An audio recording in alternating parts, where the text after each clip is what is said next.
Hello everyone, I am making this video for nurses who wants to do NCLEX self-study plus self-processing.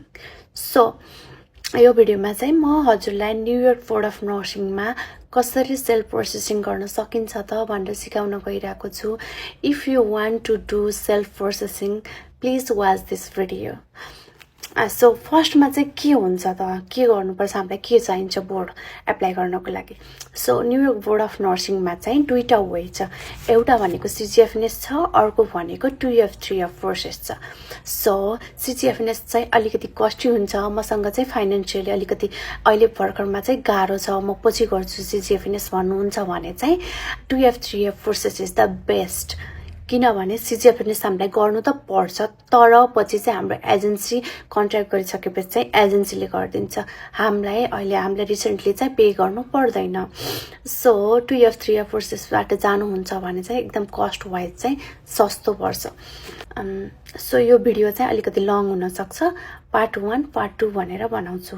So part 1मा चाहिँ सिजिएफएनएस थ्रुबाट कसरी जाने यो भन्न गइरहेको छु ल. अनि सिजिएफएनएस थ्रुबाट जाँदा चाहिँ सिजिएफएनएसमा चाहिँ हामीले अकाउन्ट बनाउनु पर्ने हुन्छ. फर्स्ट अफ अल अकाउन्ट बनाइसकेपछि हाम्रो स्कुलिङदेखिको डिटेल्सहरू चाहिँ सबै राख्नुपर्ने हुन्छ. त्यसमा सिजिएफएनएसमा हजुरको स्कुलिङ, हजुरको एनएनसी, हजुरको नर्सिङ एजुकेसनहरू सबै राखिसकेपछि चाहिँ हजुरले सिजिएफएनएस एप्लाई गर्ने हो. एप्लाई गरिसकेपछि चाहिँ त्यहाँ चाहिँ धेरै अप्सनहरू आउँछ. न्युयोर्क बोर्डलाई गर्ने अप्सनहरू भनेको छुट्टै हुन्छ. सिजिएफएनएस लगइन गरेर हजुरले एप्लाई गर्दाखेरि चाहिँ त्यो अप्सन आउँछ, हजुरले देख्नुहुन्छ. सो अब के गर्ने त, सिजिएफएनएसमा चाहिँ हजुरले सबै डिटेल्स राखिसक्नुभयो. अनि सिजिएफएनएसमा चाहिँ हजुरले पे गरिसकेपछि चाहिँ there will be 2 forms or 3. यदि बिएन हुनुहुन्छ भने चाहिँ 3 फर्म्स आउँछ होइन. बिएन एमएससी हुनुहुन्छ भने चाहिँ 3टा फर्म आउने भयो, 3टा कलेजमा जान्छ होइन. यदि बिएससी पिसिएल हुनुहुन्छ भने चाहिँ 2टा फर्म आउँछ. एउटा चाहिँ पिसिएल कलेजमा पठाउने अथवा बिएससी पढेको कलेजमा पठाउने, अर्को भनेको चाहिँ हाम्रो एनएनसीमा पठाउने. सो त्यो फर्महरू चाहिँ आफ्नो आफ्नो कलेजमा पठाउने. कलेजले चाहिँ त्यो फर्महरू फिलअप गर्छ. प्लस अरू चाहिने डकुमेन्टहरू चाहिँ कलेजले चाहिँ राखेर चाहिँ हामीलाई सिल्ड इन्भेलप दिन्छ. त्यो चाहिँ हामीले त्यहाँबाट सिजिएफएनएसको एड्रेसमा चाहिँ हामीले पठाउने हो. सो नेक्स्ट भनेको चाहिँ एनएनसी. एनएनसीमा चाहिँ हामीले एउटा फर्म हुन्छ एनएनसीमा पठाउने. एनएनसीमा चाहिँ हामीले त्यो फर्म लिएर चाहिँ जाने. एनएनसीमा चाहिँ हामीले गइसकेर फर्म प्लस एप्लिकेसन दिनुपर्छ. त्यहाँ 2500 लाग्छ.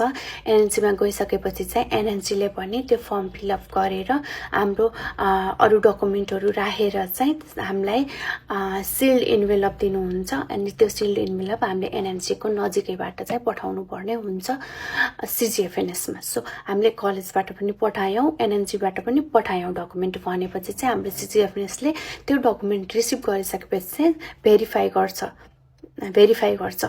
अब अर्को भनेको चाहिँ हाम्रो बोर्ड एप्लाई भयो. बोर्ड एप्लाई चाहिँ हामीले सिजिएफएनएस जहिले एप्लाई गर्छौँ त्यहीले गर्दा हुन्छ. छिटो गर्नुभयो भने चाहिँ छिटो हुन्छ. सो बोर्ड एप्लाई गर्नुभन्दा पहिला चाहिँ हामीलाई चाहिने भनेको चाहिँ 2टा सर्टिफिकेट हो. त्यो भनेको एउटा चाइल्ड एब्युज, अर्को भनेको चाहिँ infection control. So child abuse र इन्फेक्सन कन्ट्रोलको चाहिँ हामीले क्लास लिनुपर्ने हुन्छ. त्यसको लागि चाहिँ अनलाइन धेरै नै छ अनलाइन वेबसाइटहरू, त्यहाँबाट लिएर जसमा चाहिँ न्युयोर्क बोर्ड अफ नर्सिङलाई चाहिँ एप्रुभ गरेको वेबसाइटहरू चाहिँ हुनुपर्छ. सो त्यो वेबसाइटहरूबाट चाहिँ हामीले क्लास लिएर त्यसको चाहिँ हामीले सर्टिफिकेट लिइसकेपछि चाहिँ हामीले बोर्ड एप्लाई गर्ने हो. बोर्ड एप्लाई गर्दा पनि हाम्रो नर्सिङ एजुकेसनको डकुमेन्ट्सहरू प्लस हाम्रो चाहिँ यो एनएनसी हाम्रो इन्फेक्सन कन्ट्रोल र चाइल्ड एब्युजको चाहिँ सर्टिफिकेटहरू अपलोड गर्नुपर्ने हुन्छ.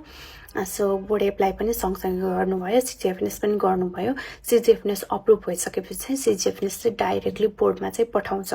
बोर्डले चाहिँ सिजिएफएनएसको सर्टिफिकेट चाहिँ रिसिभ गरिसकेपछि चाहिँ उसले सबै डकुमेन्टहरू हेरेर चाहिँ बोर्ड अप्रुभ गराउँछ. बोर्ड अप्रुभ गरिसकेपछि चाहिँ नेक्स्ट स्टेप भनेको चाहिँ हाम्रो पियर्सन भ्यूमा लगइन गर्ने हुन्छ.